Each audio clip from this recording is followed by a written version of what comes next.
Okay guys, we're here today with Gordon Ryan. Huge honor for me as always. And guys, Gordon is just shooting his new instructional video. That's the supine open guard.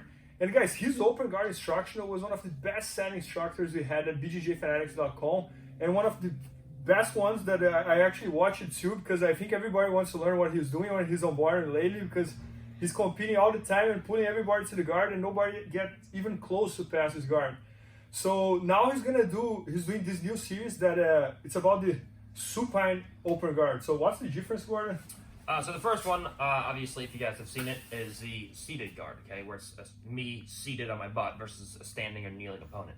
And the second part two, will be a supine guard where I'm on my back playing against a standing opponent rather than a seated opponent.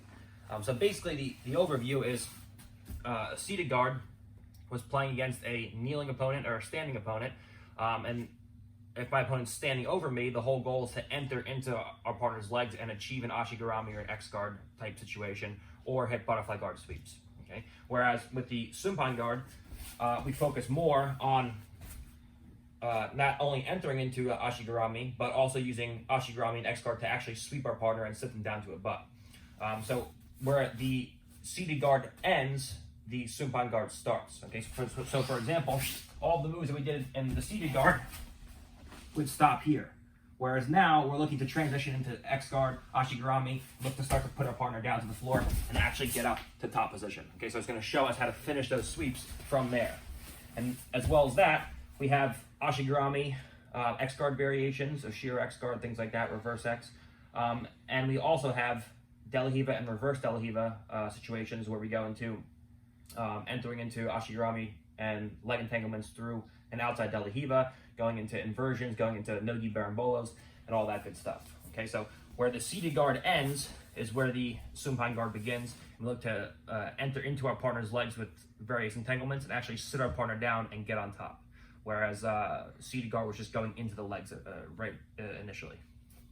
No, that's awesome. So, Gordon, can you just demonstrate a little bit, and just so everybody understands? So, this is 100% the open guard, right? Yeah.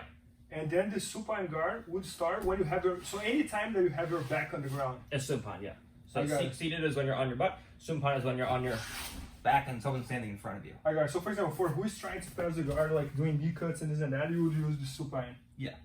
And then the seated open guard would be more like for people who's trying to pass their guard with the knees on the ground or that kind of stuff. Yeah, knees on the ground, or guys who are trying to shoot outside your legs. So for example, if Bernardo is standing above me, let's say if he's hitting Toriandas, he's throwing my legs to the side and I feel like I just can't get anything going. Maybe I make space. And now I sit up where now he can't put pressure on me. Where now, before he can go into those passes where he jumps side to side, he has to start putting my back on the ground first.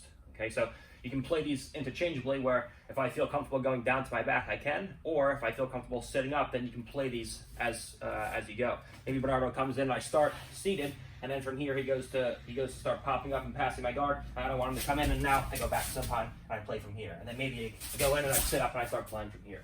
So you can play these interchangeably where you go forwards and backwards, forwards and backwards. Okay, yeah, and every time I watch you competing, you were always like going back and forth with like being seated and back on the ground, being seated, back on the ground, being seated.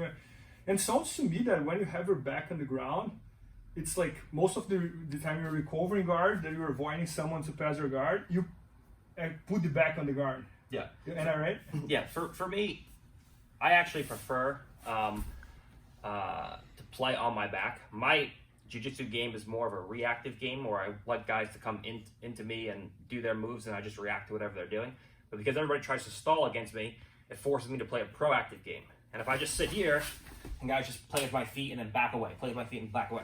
So I have to play a seated guard to come forward and start putting pressure on guys from bottom position. But my A game is just to play. You saw it in the no time limit match with Kyle. My A game is just to play here, play on my back and then play butterfly half guard or delahiva, reverse delahiva, and then go from there. So this is like more of my A game stuff. But over the years, I've had to develop that seated guard to be able to go forward and really put pressure on guys from a seated guard as well. Got it. Oh, good. So just to finish here, what would you do, for example, for who is on the knees, kind of stalling you, and you have your back on the ground? Like, what would be like your main option there?